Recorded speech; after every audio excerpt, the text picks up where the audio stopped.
Hey, good morning, you guys. Welcome to episode 66 of the First and 10 NFL New York Jets podcast. We have a very special round table discussion this morning. We bring in Rick, we bring in James, a Steeler fan, a Giant fan.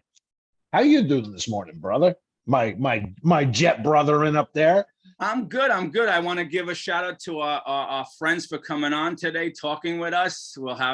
We'll keep it simple, some few questions, and basically that's it. We'll have fun. We'll razz each other in friendly way, and we'll keep it nice and on the level. I gotta say, give me a second, guys. I'm still on the emotional high. I don't know if you two guys are aware, but on Wednesday, Kevin and I had the privilege of interviewing one Mr. Mike Westhoff, and we just want to give him a shout out again for coming on with two local guys like us, and it was just great interviewing him, and props to him and everything. It was nice to talk to a football genius, because that's what he is. Yes. So let's get right into it. We had Rick on before, so Rick, we're going to start with James. James, give us a little background on how you became a Giant fan, because your brother is a Jets fan. That's right. Yeah, my brother John, who was a big fan of the show, by the way, and both of you guys, he is a diehard Jet fan. And so far as I know the story, when he was growing up and a young man coming into professional football fandom in the 80s, he hated the Giants. Despised them. Hated Phil Simms specifically for whatever reason. So, he gravitated towards Jets fandom.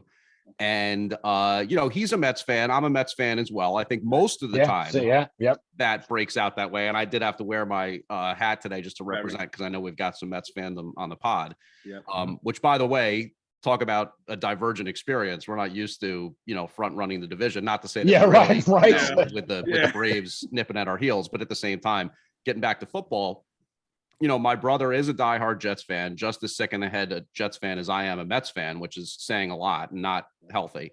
I was becoming a football fan, I guess, around the age of 10 or something like that. I was playing football as well in like an in-town league, and started watching pro football more. I grew up watching baseball and basketball, big Knicks fan, which that's great as well. But the pro football thing, I kind of could go either way, right? My brother was a Jets fan. My dad's more of a Jets fan, big college guy, but also kind of into the Jets and the Giants. And at that time, this is probably a name that is persona non grata on the First and 10 podcast, but Rich Kotite was the Jets coach. And they had that fateful season where they went, whatever it was, 1-15 or whatever. Yeah, exactly. Cutting the wrists.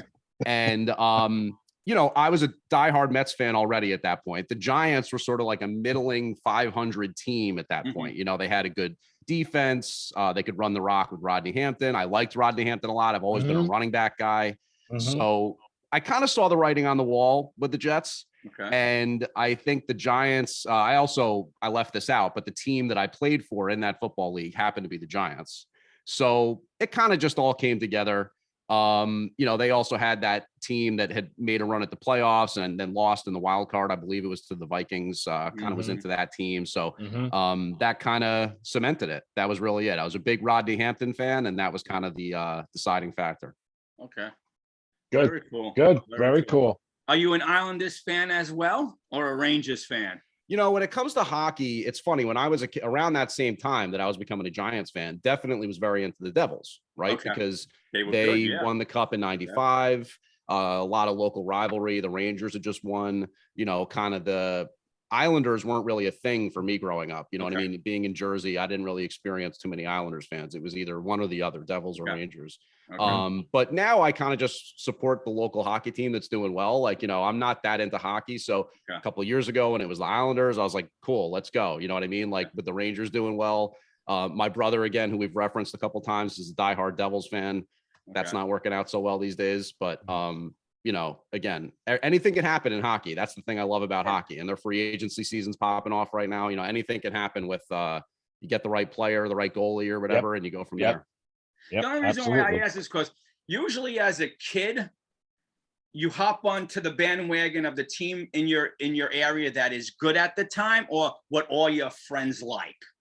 So growing up in the 70s, I grew up here in Manhattan. The Jets weren't that good in the late 70s. The Giants. So a lot of my friends that I ran with were Cowboy and Steeler fans, because those were the teams to watch. In my neighborhood, very few of us were Jet and Giant fans, but a lot of us were Islander fans, because that was the years they won those 4 in a row. So that's why my allegiance is with them. But like yourself, James, I'm not a big hockey guy. Like, I couldn't sit here and talk more than 3 minutes about hockey. I don't, But anyway, Greg, it's crazy to think back on that type of thing, because most of the time I was not rooting for the bandwagon team. You know what I mean? Like, the Knicks were really the only experience I had as a kid where, like, everybody else, all of my friends, we were rooting for the same team. That's probably the same in my neck of the woods. So there you go. But again, growing up as a Mets fan, North Jersey, it's all Yankees guys, even back then, you know what I mean? Like, and I loved Don Mattingly, never had anything against Don Mattingly. I kind of loved the Yankees up. Not really. I didn't have a big problem with the Yankees through 96. And then when they won the championship, I was like, all right, screw you guys. You know what I mean? Like, that experience I haven't had. So I kind of was a little resentful, I guess, towards the Yankee fans. So I'm sorry, maybe I didn't hear it. Did you and your brother grew up Mets fans? Yeah. Oh yeah. Okay. Diehard Mets fans. We didn't have a chance with that one. Both our parents watch every Mets game every single night. So, the chance of us not being Mets fans were very, very slim. My Nana back in the day was a Brooklyn Dodgers fan. Definitely. My dad grew up a New York baseball Giants fan. So there wasn't any Yankees fandom really. That wasn't going to happen. I know this is a football podcast, but let me just tell you a quick story, James. I grew up in a Yankee household. I was a Yankee fan. When my grandmother alive, she was the patriarch of the family. Mets games, Yankee games, Knicks games, Rangers games, they were all on WOR, Channel 9. Now, I might be a little older than you. I don't know if you remember all that. So under my grandmother's tutelage, you couldn't be anything else. But as a young kid, I lost my grandmother at a young age and couldn't fathom why she left me at such a young age. Anyway, long story short, I became a fan for a little while of all the teams she hated. I became an Islanders fan. I became a 76ers fan, which back then with Dr. J and Darryl Dawkins, that was the team. Like, that was, like rooting for the Lakers a few years ago, or the Jordan Bulls then. And I became a Met fan. And then once they got Gary Carter, I never looked back. So I didn't grow up a Met fan. My roots are with the Yankees. I remember those Greg Nettle teams, Thurman Munson teams. Chambliss. Yes. Roy White, Gidley, all that stuff. Mickey Rivers. Yes, Mickey Rivers. Yes, all that. So my shift to the Mets became as a young boy who didn't understand why the best thing in my life left me. And that's how I became a Met fan. But I always liked Gary Carter. I am going to say that. So when he became a Met, there was no reason not to go back. And now everyone in my household is a Met fan. We're all Mets and Jets fans. I actually tease my daughter and say, when you get married, no Yankee or no Patriots. Yeah, that sounds like a good rule to me. Patriots, no that's Patriots. a hard and fast right there. Yeah, no, shout to Gary Carter. May he rest in peace. Yes. And I grew up as a diehard Doc Gooden fan. So right in there, you know what I mean? Right in the whole very good. Very good. So Rick, let's get you in here now. Give us your Steelers background. I know we asked you once before, but how did you become a Steeler fan? Well, I started since I was a child. My family is a diehard Cowboys fan, and I started to see the Steelers, and I like it. I fell in love with their uniform, the philosophy, and it's very cool. I started to see some highlights from previous Super Bowls in 70s. I seen the steel curtain, Elsie Greenwood, Minjo Green, those toughest guy in NFL, and I like it. That's that tough defense. Okay. And I started to see the Steelers and supporting the Steelers. Okay. My first Steelers hero was Cordell Stewart slash yeah. Okay. not a successful quarterback, but he was very cool. Okay. Now, are you a lot of your friends Steeler fans as well? A lot of the Yes, guys yes, you won with? yes. We have a group. We meeting to see the games in Mexico. Okay. We meet in every Sunday to see all the games in season, and Nice. we start planning to going to Pittsburgh maybe next year, make a tour in Pittsburgh and Cincinnati. I don't know. Okay. It's cool. Very. I gotta tell you, Rick, preparing for the coach to come on the other day, Tuesday night, I went and I rewatched 2004. Okay, against the Steelers divisional round. I watched 2010 AFC Championship, the Steelers. Okay, I don't have anything to say. So, Yeah, no. Go ahead, Rick. I'm sorry. Go ahead, Rick.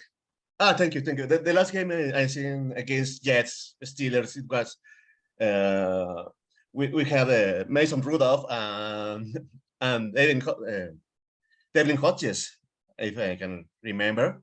Yep. You had I don't know Sam Darnold at quarterback, and with all this game 16-10. Yep. It was a cool game. We have Ben Roethlisberger. The defense had some problems. Yeah, I remember that game. So let me ask you guys a question, and I'll start with James, and then when James is done, Rick, you could answer. How do you feel about your quarterback going into this season? Now, I know, James, for you got a new coach, and we'll touch up on that. But first, tell us about your quarterbacks, guys. We'll start with James.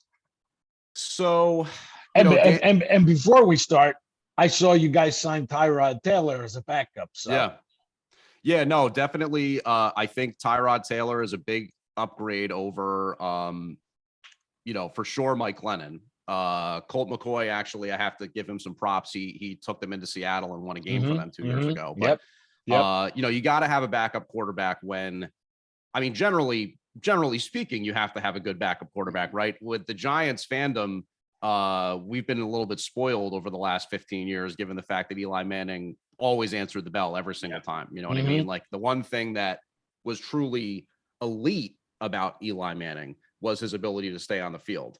His other attributes were very high level, his ability to read the defense and arm talent, especially early in his career, and just, the toughness that he always had, that kind of underscores that fact that he was always on the field. But you get spoiled with that. You know what I mean? Like, whether it was Jared Lorenzen or Derek Carr's brother, whoever it was that we had at backup quarterback, it didn't really matter. And with Daniel Jones, to get back to your original question, I like Daniel Jones a lot. I think that he's got a lot of talent. I think that he's shown he can make the throws. I think he's a rushing threat. I don't think he's shown like a sheer inability to get better at some of the things that plagued him, like, fumbling in the pocket and, some of the interceptions that he threw at certain points. I'm not even going to make the excuses for him that maybe some people that are kind of pro or bullish on him sometimes do. Like, the receivers haven't been great, or, the offensive line hasn't been great. I think that's true for maybe a lot of teams. The biggest problem with Daniel Jones, and it's true of a lot of players, I think, in the NFL, including some quarterbacks, is that he just can't stay on the field.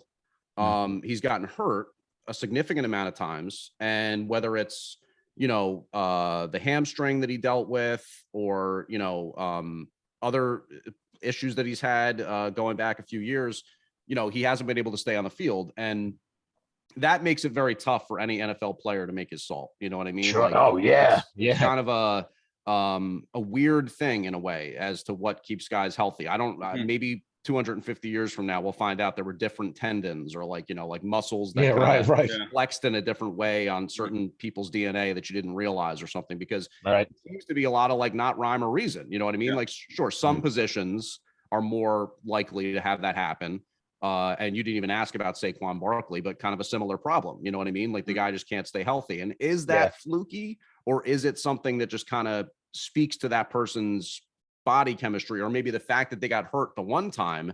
It's almost like, chopping at a tree. You hit it the one time, it gets a little weaker. You hit it again, it gets a little weaker, all that kind of stuff. So I think Daniel Jones has a lot of upside as a quarterback. He's still only 25 years old. Okay.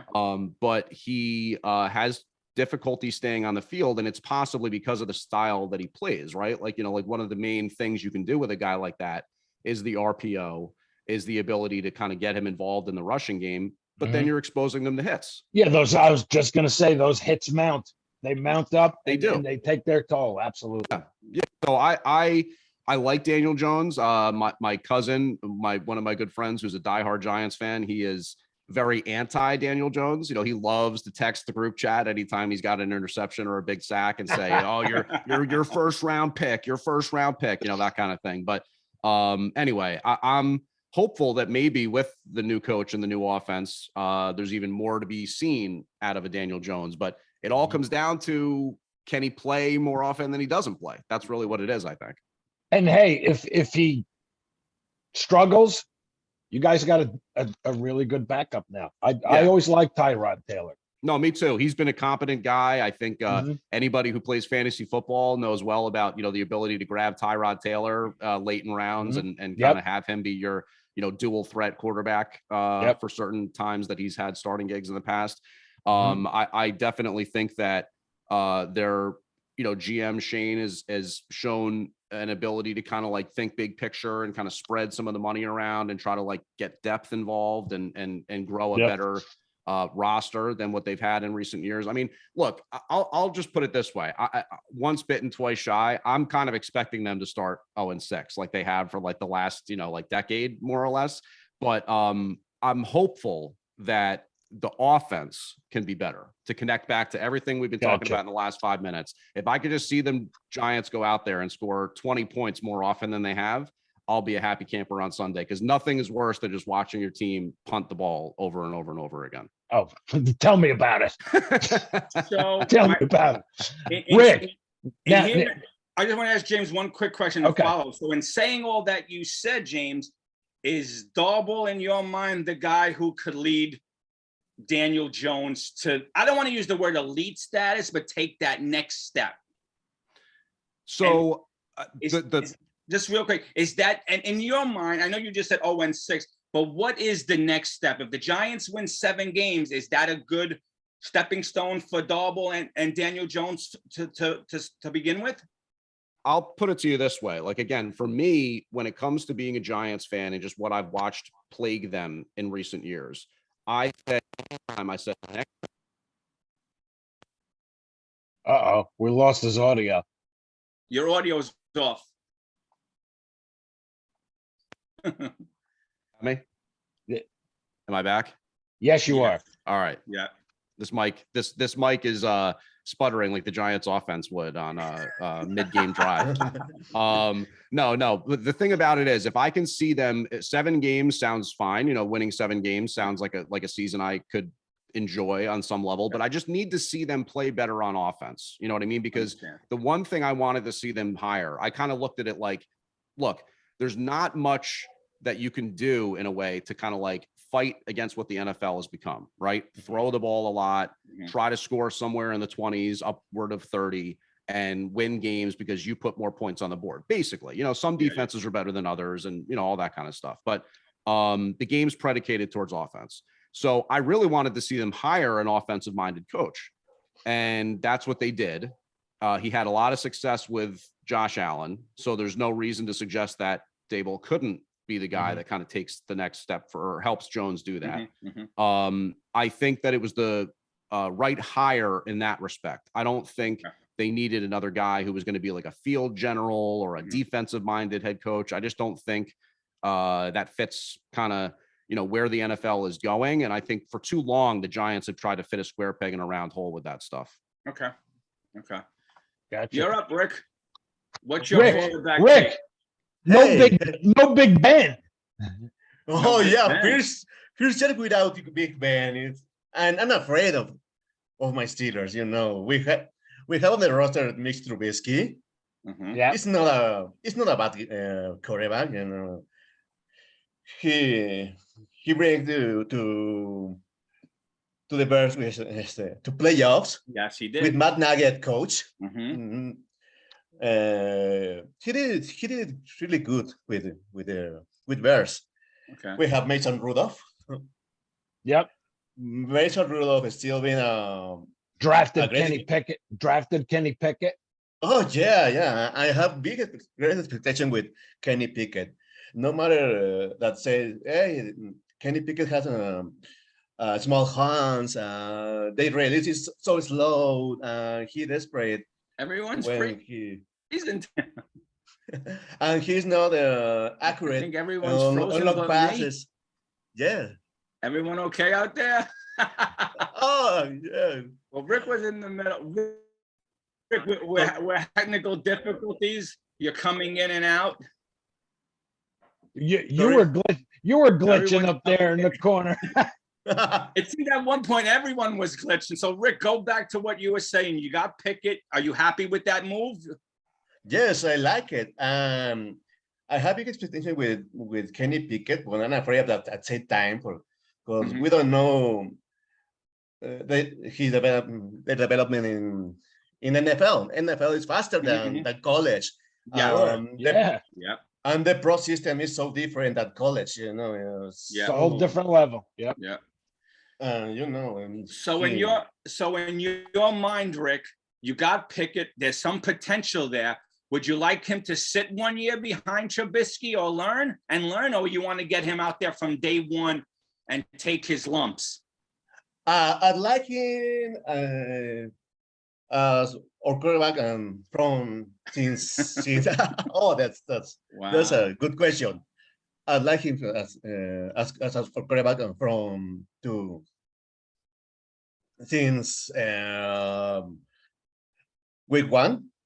I like him. Okay. I really like to see Pickett as or Okay. starter quarterback. Okay. You know, he's 24 years old. He's too old to Sit the bench. to sit the bench and is waiting to learn the system and Okay. you know. But the quarterback as Victor Trubisky or Mason Rudolph has the advantage. They Okay. are veterans.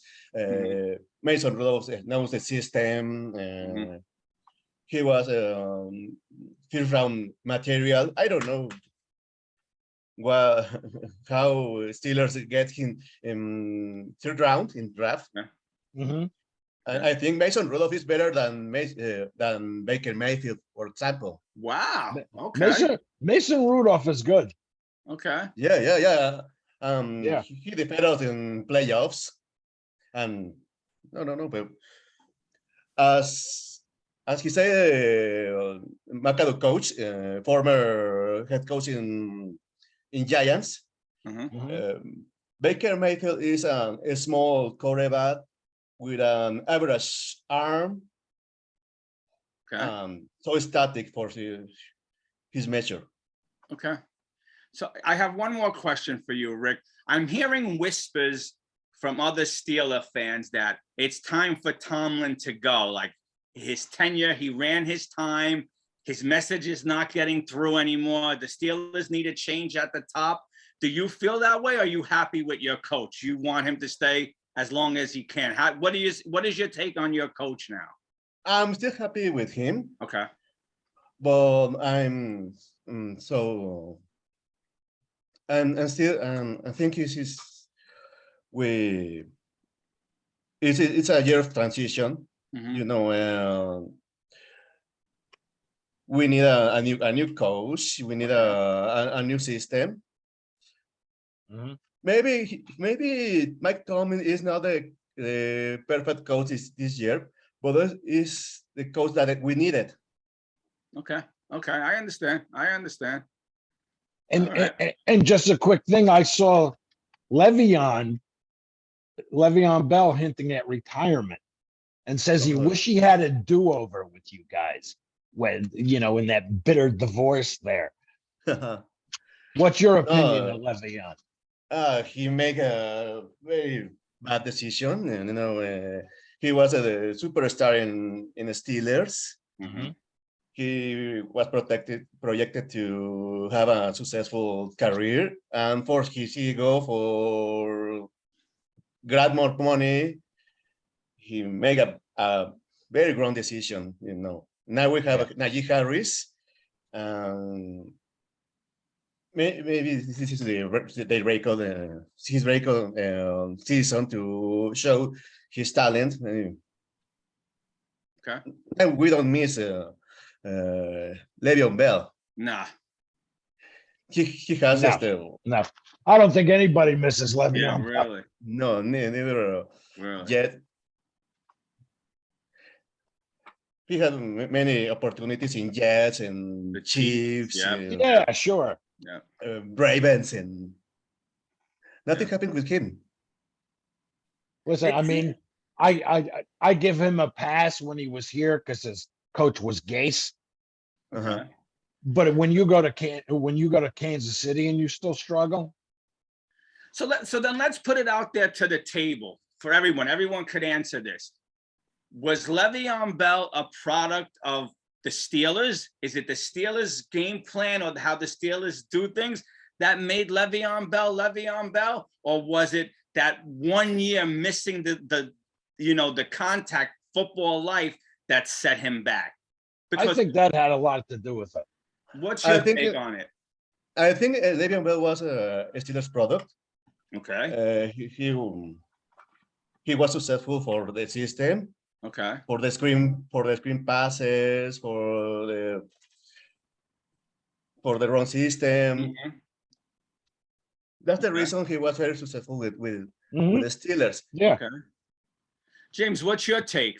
Being a Giant fan, being on the other division, Yeah. what's your take? No, it's interesting to me, the ability to kind of watch from afar.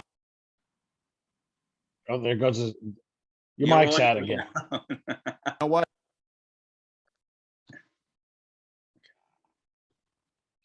How about now? All right, cool. Gotcha. Yeah, I just want to say, this is what makes live doing That's this right. Hey, great. You know what? It you know, is you got to what it is. roll with the punches. Exactly. Exactly. we're breaking tackles. I think it's your brother who uses this line. Roll tape. It is what it is, you know? Yep, This yep. is what makes the show real. It Yeah. has this. Anyway, finish what you were saying. No, what I was saying was that it's interesting for me as a Giants fan to be able to kind of opine on this, because you guys are both intimately involved in Le'Veon Bell and thoughts on him and have emotions that are tied into that whole thing, where I think I'm looking at it a little bit more like you said. Yeah. That's why it'd be a great take. What do you got? Yeah. So no, I actually disagree that Le'Veon Bell was a Steelers product. I think that he was a guy who, coming out of MSU, lost the weight, got himself in shape, and made himself into an NFL caliber running back because he had that ability that he had as a pass catcher, and also the well-documented kind of like slow feet at the line of scrimmage, right? Like his ability to kind of like find the hole and then accelerate. That patience. Yes. Yeah, really always impressive to watch him run. And of course, you do have to have blockers in front of you. Everybody in football, if you didn't have blockers in front of you, we wouldn't be talking about the sport. I mean, Jim Brown had to have some level of blocking, right? Yes. So I always loved Le'Veon Bell. I think that situation was kind of like an unfortunate aspect of just what the NFL is, where, you know, as a young running back, you're getting pounded into the pavement. You're not necessarily getting paid commensurate with that and what you bring to the league and to the team. But, you know, the salary structure is what it is, right? When you first come in, it's kind of pegged to your place in the draft and also as a running back and just kind of economies of scale and all that kind of thing. But he was a major aspect of their offense. Now, to Rick's point and the likelihood what he's thinking right now, so was their passing game, right? Like, you know, like whether it was from Santonio Holmes to, you know, Hines Ward, and then on through with you know, Antonio Brown. And all the other guys that they've had for years.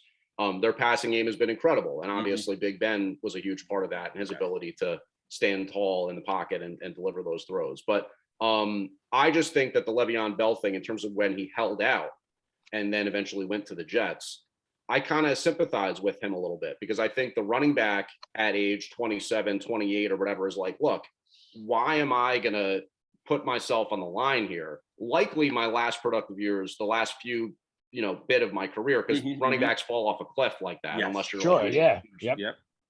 He basically said, I'm going to hold out for what I think I'm worth. He ended up getting it from the Jets. The whole thing's a little bit complicated because, yes, maybe he would have been better off, and he says it now, staying in Pittsburgh, taking a little less money. Maybe you Mhm. stay on a roster for longer, or your bonus gets hit, or whatever it may be. That type of stuff is a little bit more beyond me and complicated. But Yeah.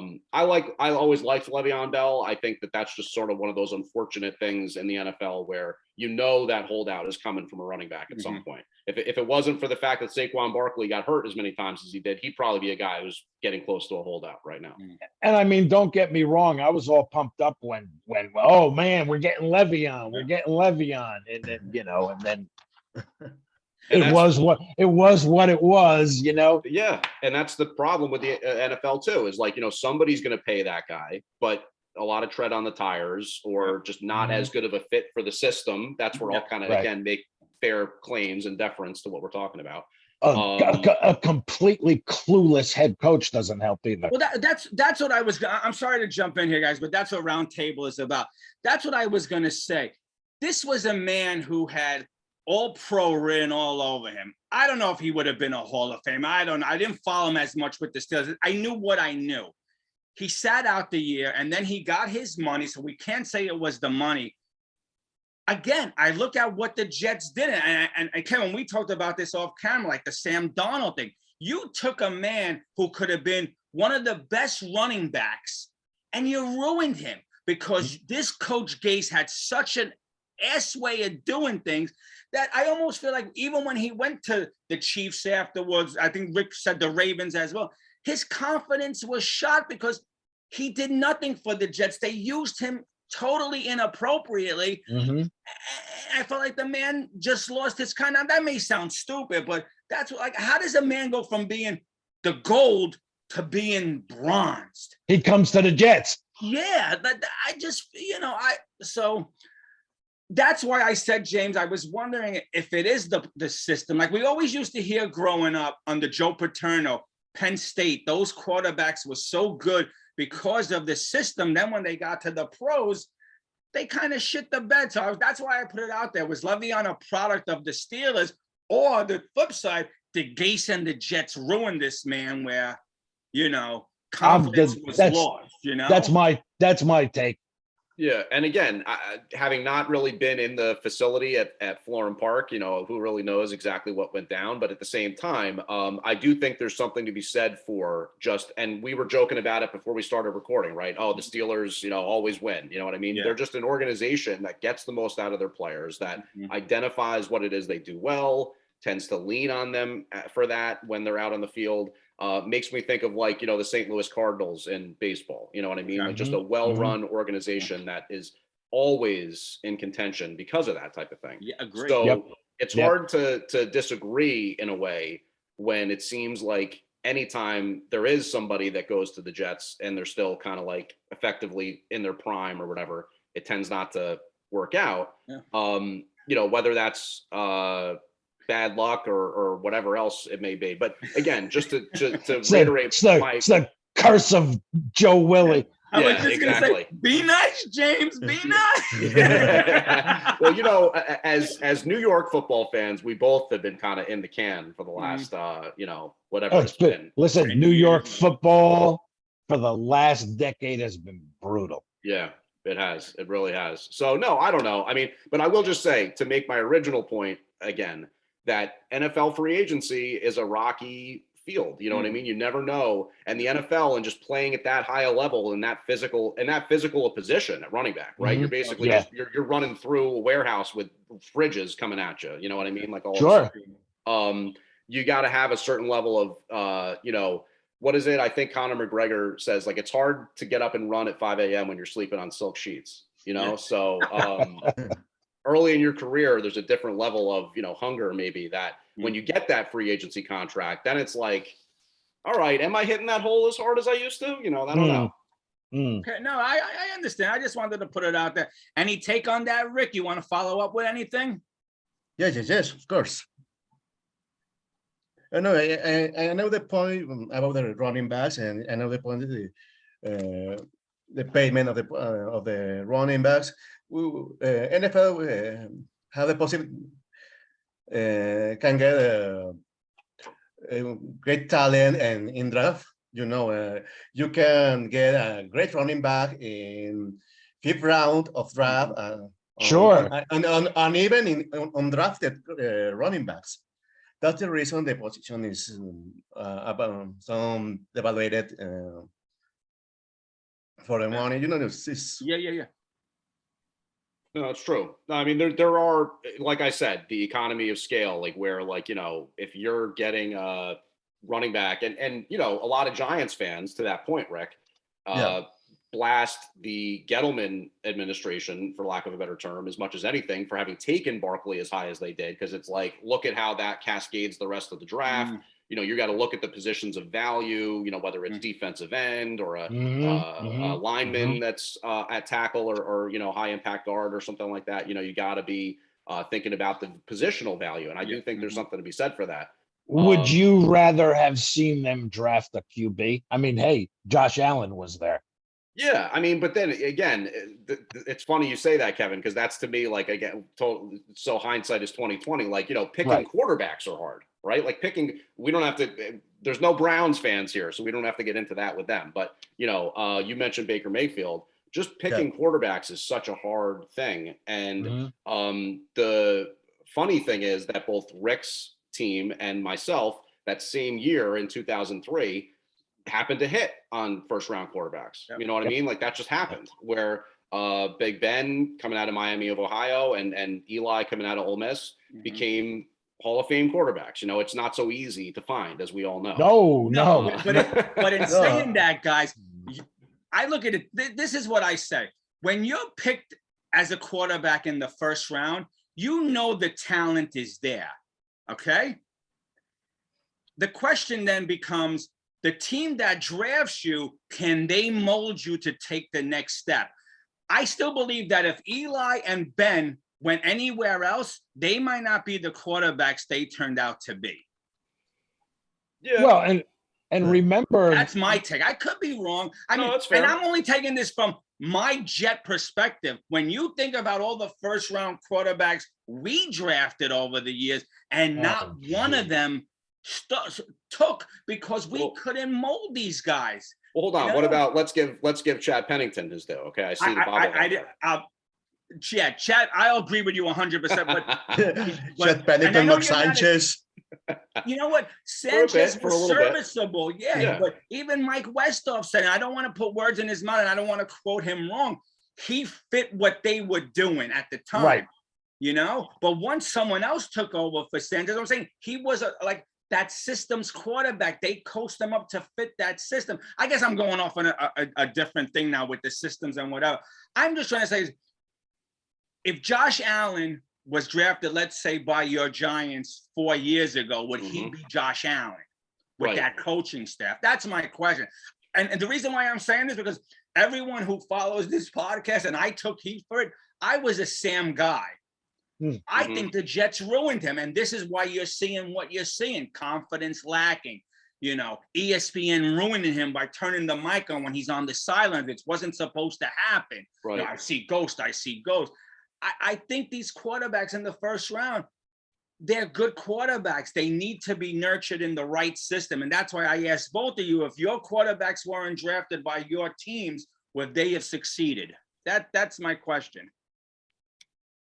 And I mean, I can jump in if you want. Go ahead. I'll jump in because I do have thoughts on this. I think that your point is well made in this sense, right? If you think about like the Giants at that time, right, in the early 2000s, if you think about the Steelers at that time, hell, you could even talk about the Patriots and what happened with the GOAT and where he came in.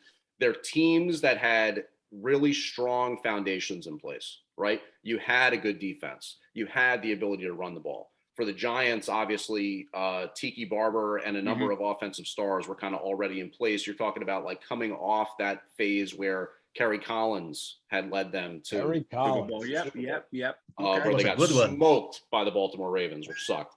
But that being said, the guys that come in to kind of be already sheltered by us, positive surrounding cast and system, clearly they're in a better place and a better chance of success. I think Mark Sanchez is even a good example of that too. But I just think that there's also a lot of randomness to picking quarterbacks, and it's kind of like starting pitching in baseball. You might see a guy at age 18 who goes out there and he's throwing 95 on the black, and you're like, wow, this guy's going to win a Cy Young someday. For some reason, it just doesn't happen. The quarterback position is kind of like that too.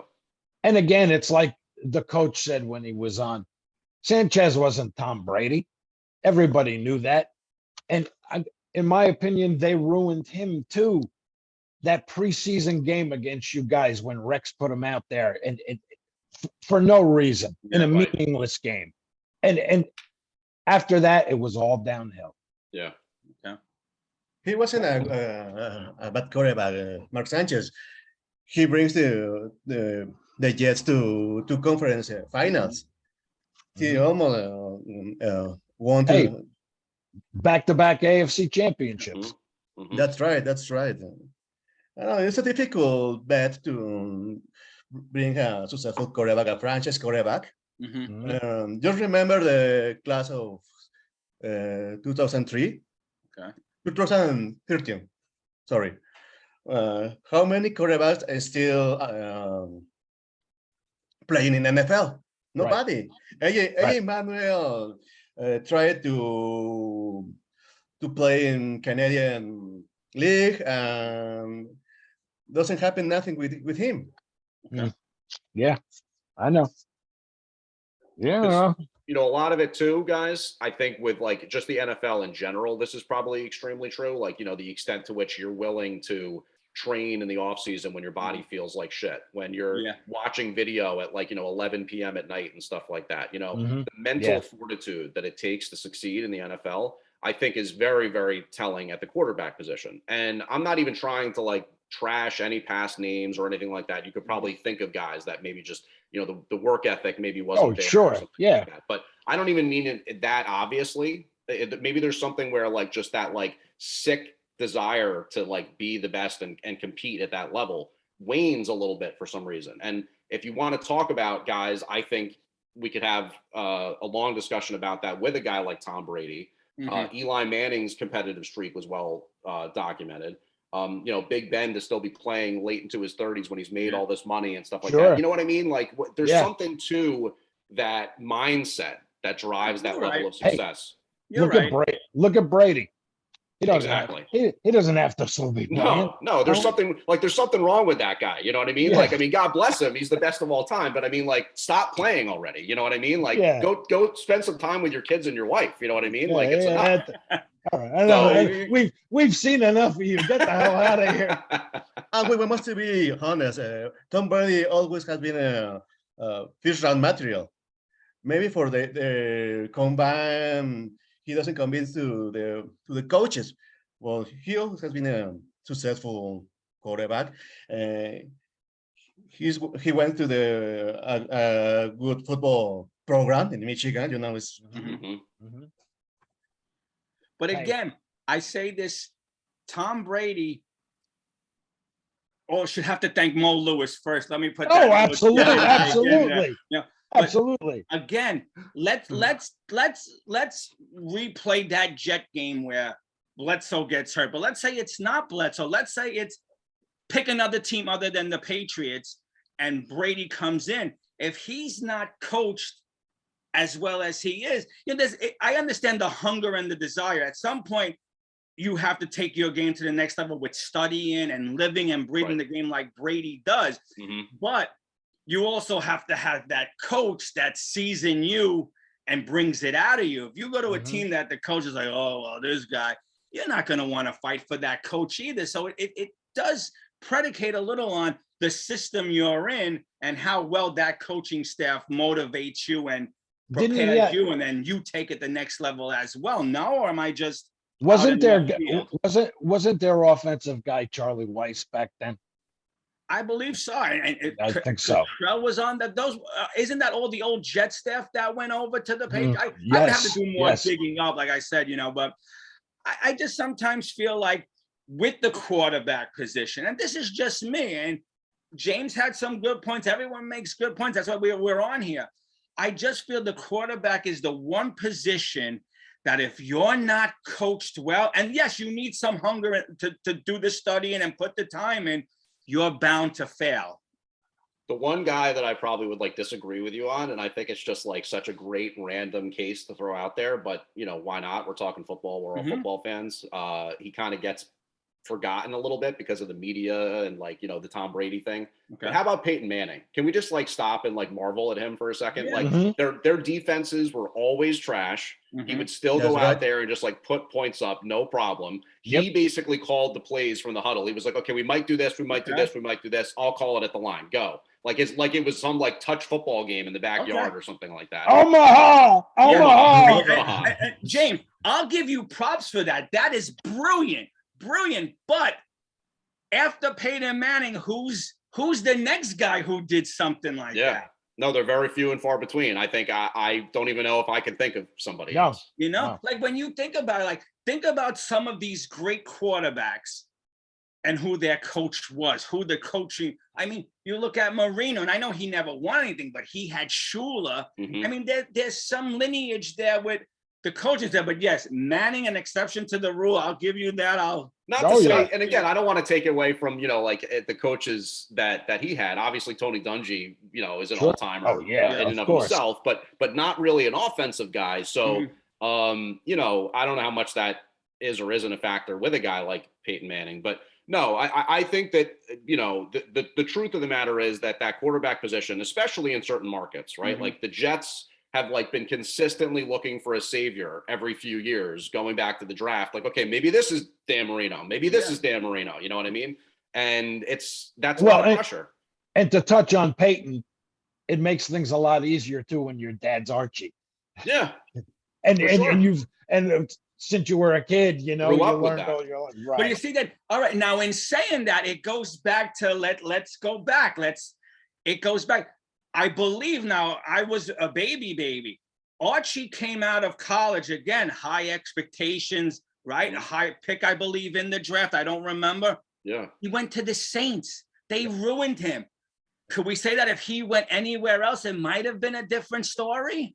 Yeah, maybe, because I mean, he put up plenty of stats even in years that he was there in New Orleans. So I mean, you know, and those teams were, and then you make me think, what if like a Darnold or a Mayfield went to the Patriots? That's what I'm saying. That's all I'm asking. That's why we're having these discussions. There's no right or wrong. I'm just throwing things up for discussion. So wait, Greg, are you saying that you don't think Mac Jones would be like lifting the Jaguars to the playoffs right now? That's crazy. That's crazy. That's exactly what I'm saying. Yeah. But isn't that a perfect example, right? Now, again, I've always said on this show, James and Rick, I'm not this big X's and O's guys, all right? I've never been that. I sit on a Sunday, I watch the games, I see what I see with my eyes. If you heard, let's say you never saw Trevor Lawrence in college and all heard this hype, and then you watched him at Jacksonville with that, and I understand the team wasn't good, but that coaching staff, what would you say? You say, this is the kid everyone was touting as the next GOAT? There's got to be something with that position and having that great coach around you. And that's just my take. It starts with a supporting cast too. I did say the Jaguars weren't that good. And listen, that's my take. Kevin, Rick, we all have different takes, and that's what makes this fun. I'm just asking, like, when I see how Trevor Lawrence performed, I mean, this wasn't the GOAT I thought we were getting. But again, it's year one, and the team's going to slowly get better. New coaches, we'll see. But I think the quarterback is the one position that really needs a good system, good environment around him to achieve that greatness. That's just my take. Thoughts, guys? I'm still thinking the Trevor Lawrence is a guy. He was a 5-star talent since high school. The coach. How's his name? Urban Meyer. Urban Meyer, right? Urban Meyer ran the rookie year, and check out their pass mechanics. He had fun down there. Coach Meyer. And I'm only saying this, and I hope, because I do like Trevor Lawrence, and I know Jet fans are probably going to kill me for saying that. At the quarterback position, if year one, and I'm probably wrong on this, this is just my thing. If year one is a disaster, your confidence, hopefully Trevor Lawrence's confidence is not shot, and he could build on this, and this new coaching staff will help build on this. He's got a good coach down there now, but year one could make for the rest of your career, couldn't it? If it's a bad one, couldn't it shape the way the rest of your career goes? Well, it's like, I agree, because I'm not sold on our quarterback. I'm not sold on Zach. Not yet. Okay. Yeah, I mean, I would just say that there's definitely room to figure things out with those young quarterbacks. Like I think Wilson, for example, had sort of like a year where you're just not really sure what is going to come. But as far as the Lawrence thing, Trevor Lawrence, I don't know. I'm just saying that, like, I feel like the media kind of burned us a little bit on that one. And I'm not even, I get what he did at college, all this kind of stuff, but they were like, oh, no. This is Peyton Manning. Yes. Yeah, I agree. And it didn't happen. It wasn't even like close. So something was off there, because I don't care. You still had NFL players that you were playing with. You know what I mean? And they were awful. I was watching when he was at Clemson. I was watching a game one day. He threw like 6 touchdowns in like the first quarter and a half. They took him out. It was like 56-3. Yeah. Yeah, I don't know. I don't know what's going on there. I guess maybe that really is an Urban Meyer special, because I mean, yikes. That's my take on it. Before we, Kevin, do you have anything else? I have one more question for the panel, and then I'm pretty good. I'm done with my questions. Go ahead. You go ahead with my final question is going to be, I want predictions from you guys. That's what I was just going to say. So then go ahead, you answer, because that was my question. Yep. Rick, what are you guys going to do this year? What's your prediction for your team? For the next season? Good question. I predict 12-5 record this season. Yes. I'm very optimistic with my team. Because I'm writing these down. Yeah. Please. This is gonna be recorded to the future. Okay. So you're saying 5-12? No, he said 12-5. You said 12-5 or 5-12? 12-5. Yeah, and 12-5. we're gonna win the opening game against the Bengals. Wow. Okay. So you have your team going to the playoffs regardless who your quarterback is. Am I correct in saying that? Yeah. That's right. Yeah. Okay. Do you have yourself winning your division? More quarterback. I'm very excited for the new defense. Okay. This looks really good. Maybe we don't have a full of superstar, but we have Minka Fitzpatrick and TJ Watt, two breakup players, and they're gonna make the job.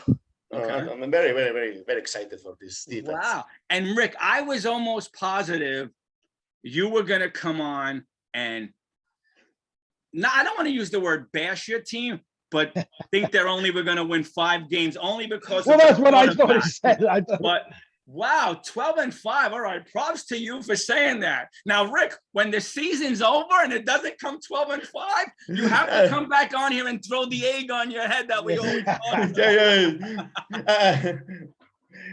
When the season over, I'm gonna put a clown. Yeah. a clown mask. It doesn't happen. Okay. No, that's I'm glad you think 12-5. I always wear the rose-colored glasses for my team. Anyway. God, you have Zach Wilson. I'm jealous. Zach Wilson is the guy.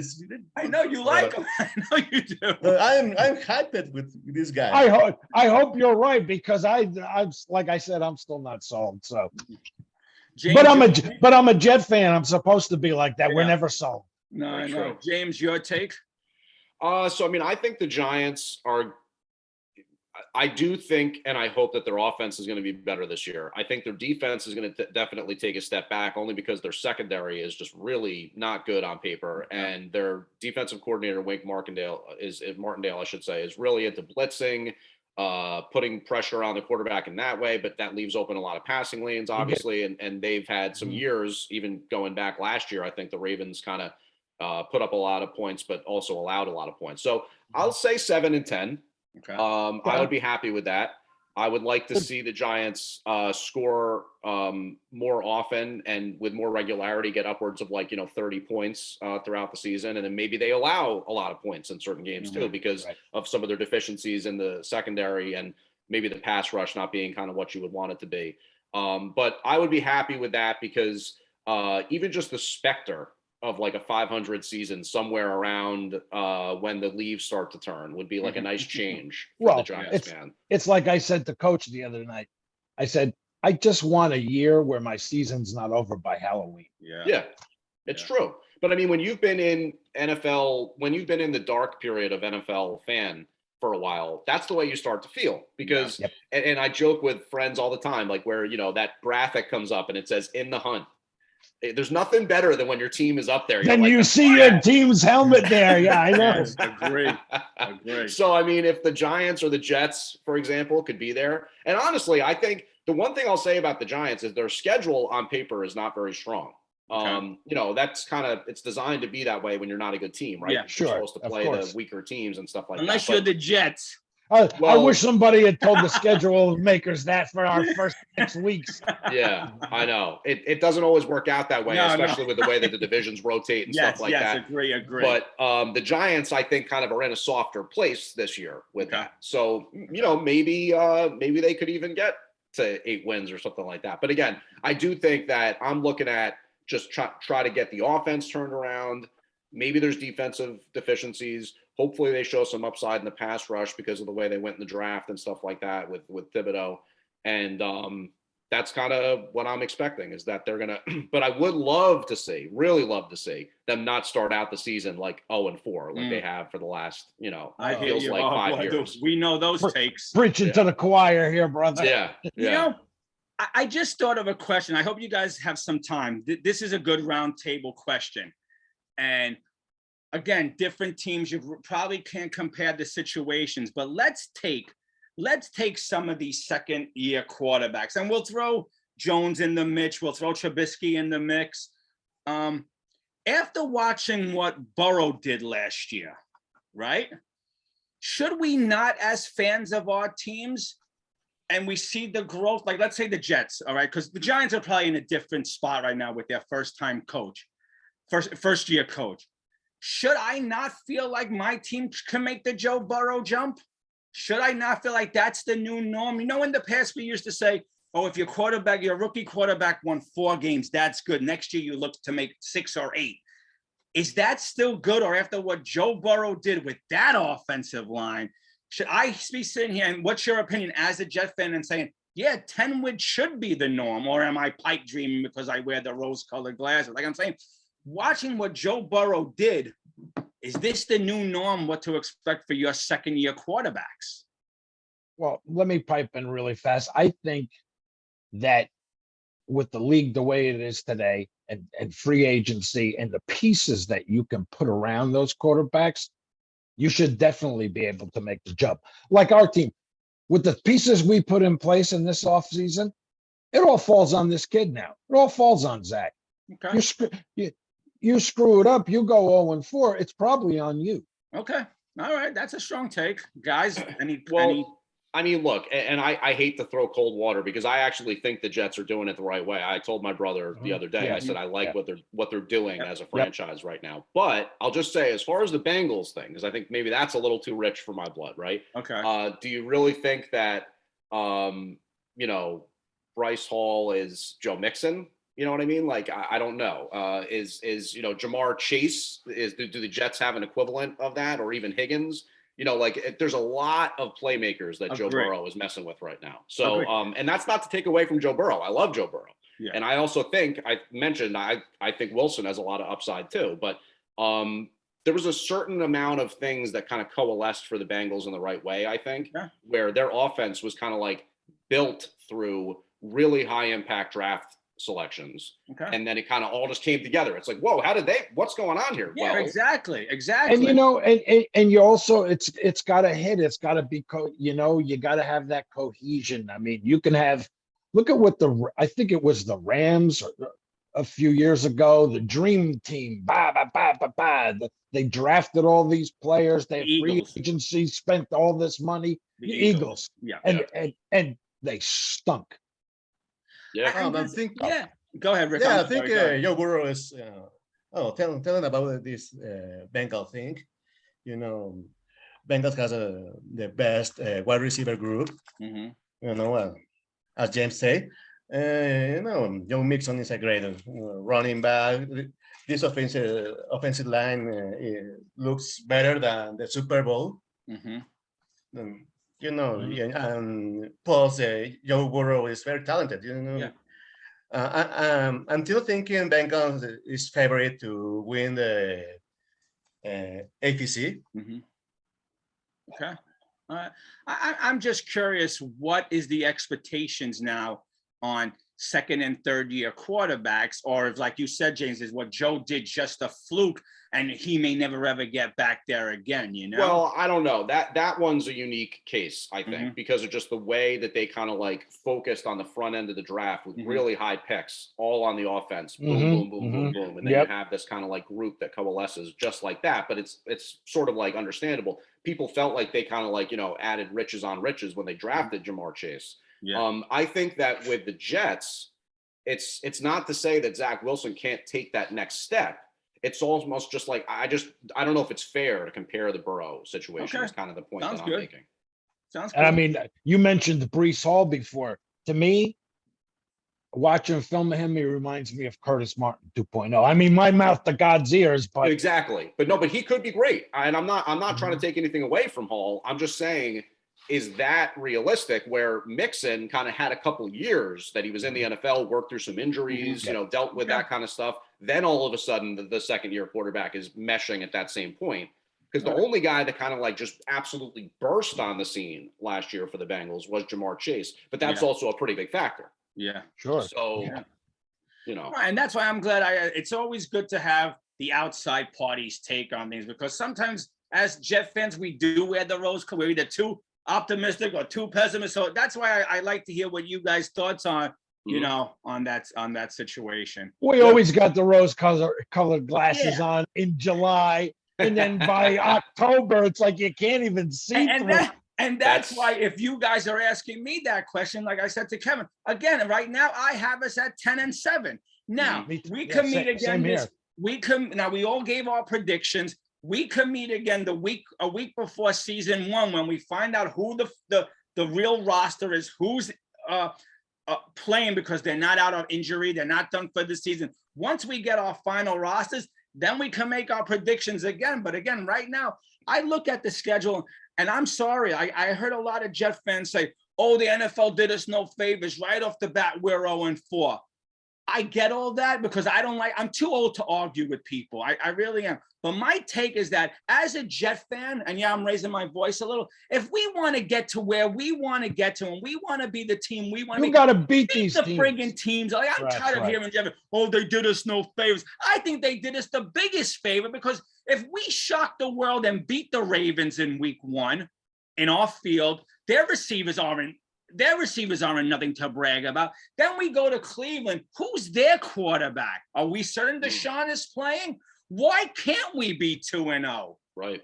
Like, I love Jet fans. I really do. But I hate the fact that they'll talk, "Oh, we're a Zach this, Zach," and then they see the schedule and they're going to cry about it. I'm sorry if I'm upsetting the Jet brethren, but come on. And we see these reporters or these beat writers already having us picking number 1 already. Anyway, that's my little rant. Sorry, guys. I'm just saying that you play who's on your schedule. If you're going to get to where you want to go, beat these friggin' teams. Don't shit the bed. Come out there and punch. If you beat the Ravens in week 1, you're going to set the whole NFL on fire, because you're going to be the talk of the whole league. No, look, it's not college football. It's not like you're stacking up Clemson and Alabama and whoever in your first week, in your first 3 weeks, and saying like we're going for the CFB this year, and that's why we're in. Why are you doing that? You're not ready yet, or whatever. Yeah. It's not like that. It's the NFL. Everybody on your schedule, any team should be able to beat that other team, basically. Any given Sunday. Exactly. As cheesy as that sounds, Kevin, that's why it's there. I'm just like I just as a Jet fan, I don't get. Loving your team, but then being mad what the schedule makers did. Win the game. Win the games. We want to get to where we want to go, win the games. That's all. That's all I'm saying. Yep. So maybe that's where I wear the rose-colored glasses, because I'm going to tell you both sitting here, when we did our predictions, and I don't know if you could see them, they're highlighted in yellow. Look at that. I have us 4-1 in the first 5 games. Yeah. Now, maybe that's just crazy on but I don't lie. I do wear the rose-colored glasses. But, that's... Of course, it's July. We got the rose-colored That's why I said, let's all meet again a week before the season when the roster's in stone. We see who's injured, who's done for... And then we'll make... And, Kevin, we said we're going to do our prediction show again as it got closer to the season when the rosters are in. But it's like last year. I thought Carl Lawson was going to, we got a quarterback killer. Finally. Yeah. What happens? Boom. And Kevin. Achilles gone for the year. Yeah. And Kevin, I don't know. We even get the preseason. Yeah. And Kevin, I don't know if you remember, what was our prediction last year for our team with a quarterback we were clueless about? We both had them winning 8 games again. And look how that turned out. So you play who's on your schedule and that's all. Anyway, guys. Any last comments before we let everyone go? I want to say thank you once again, but any last comments? I would just like to say that as a guy who's got a diehard Jets fan brother, and my dad kind of roots for the Jets, I have a lot of friends who are Jets fans. As long as they're not playing the Giants, I always root for the Jets. And cool. I hate Yankees fans who are always like, oh, I hate the Mets. It's like, why? What do you? What's your problem? You know what I mean? Like, you don't have any reason to hate the, 27 championships and you hate my team. And I got to tell you, the way things are today with players change teams all the time. Yeah. Giants become Jets. Jets become. Yeah. It's not like years ago. Where the Giants and the Jets hated each other. Yeah. I mean, Marty Lyons, Phil Simms, all the Gastineau, Klecko, those years. You're right. Yep. Bavaro, Kevin, that's in every sport now. Like, we grew up, and James will attest to this. The Cardinals and the Mets were not fans of each other. Right. The Mets and the Reds were not fans of each other. Now I watch Lindor slide into second. He's elbowing the guy. They know each other. Hey, how you doing? Yeah. I mean, I heard the other day, and James, again, I know this is a football. Where are we going to dinner later? Yeah, see, you brought that up. I know this is a football podcast, but James, you're a Met fan. Tell me, were you happy that Taijuan Walker was having dinner with Stroman at his house the other night? Can you see Gooden going to, think of a great Cardinal picture back then, dinner at his house? That wouldn't happen. The league has changed. Well, look, I don't want to open up a whole can of worms, but I'm not a huge Marcus Stroman guy, so I wouldn't necessarily want to sit down to eat with him. But they were teammates. I'm sure they're friends, and whatever. I think it's fine. But what I'm trying to say is, like, you would never see that in the 80s. Ron Gidgey wasn't going to go and sit with Ron Say before the big, game the night before. I'm just saying. But anyway. Yeah. It was a pleasure having you guys. You're friends of the show now. You know how to reach us. If you ever want to come on and talk about your team, just hit us up. We always say it's an open forum. We want you guys on there. Please like and subscribe, spread the word. And thank you guys. Props to both of you for coming on with us this morning. Thank you, guys. Pleasure having both of you. Appreciate it, guys. It was a lot of fun. Go ahead, Rick. What do you got? Yeah, this is going to be a fun season. We wish you a good luck. Thank you for good luck to you guys too. That's what it's like. Let's go. How great is it? Hopefully, we'll all be back on here in December talking about our teams. Well, I was just going to say that. How great is we're halfway through the season or 3 quarters, and we're all in the hunt. Then we definitely have to come back on and go over what our takes were on this July morning compared. Exactly. That's true. Exactly. Anyway, That guys, sounds thank good. you once again. All right, Pleasure. you guys. Again, open Yep. forum whenever you guys want to pop on. Thank you. Thank you for doing Thanks, this for guys. us. Talk soon, guys. All right, James, be good. Absolutely. Later. Have a great Nice day, meeting you all. you guys. Bye, Rick. Have a Yep, good you one. too. Thank you, guys. Enjoy up. Yeah. That was fun, Kev. That was good. I enjoyed doing Absolutely. this. Pretty cool. Yeah. That was awesome. Again, props to Rick and James for hopping on with us. And Mhm. that's it for me. But other than we're going to have Yeah, another same here. roundtable discussion next week, we got a Patriot fan and a 49er fan. So that's always interesting. And this I got to tell you, Kevin, and I'm going to put it out there. Whoever likes and subscribes and follows us, this is what we do. We just talk. So if you want to come on, I don't care if you're a Lions fan, you're a Bears fan, man, woman, you want to come on, come on. This is what we do. We've always said, right, Kevin? We're Nothing not special. We're not full of all kinds of stats and this we and just- that. And let's compare how much you know and how much I know. And but no, just come on and talk We football. just talk, you know. Anyway, Kevin, this was awesome. Can't wait to do it again next week. And this was good. I think we should promote this and do more of these. I like this. This was fun, brother. This was good. Yes, I This was agree. good. I agree. Again, thanks to those guys for coming on. Yep. Yeah. And like, share, subscribe, and we'll see you next week. And don't forget to go back and watch our interview from a couple days ago with Coach Westhoff. It's really a terrific show. He did a great job, and we want to thank him again for coming on. Yeah, definitely. And we're going to try to reach out halfway through the season, maybe get him back. And I got to tell you, this book, and I said it to him, this is not just a Jet book. This is a hardcore football fan book.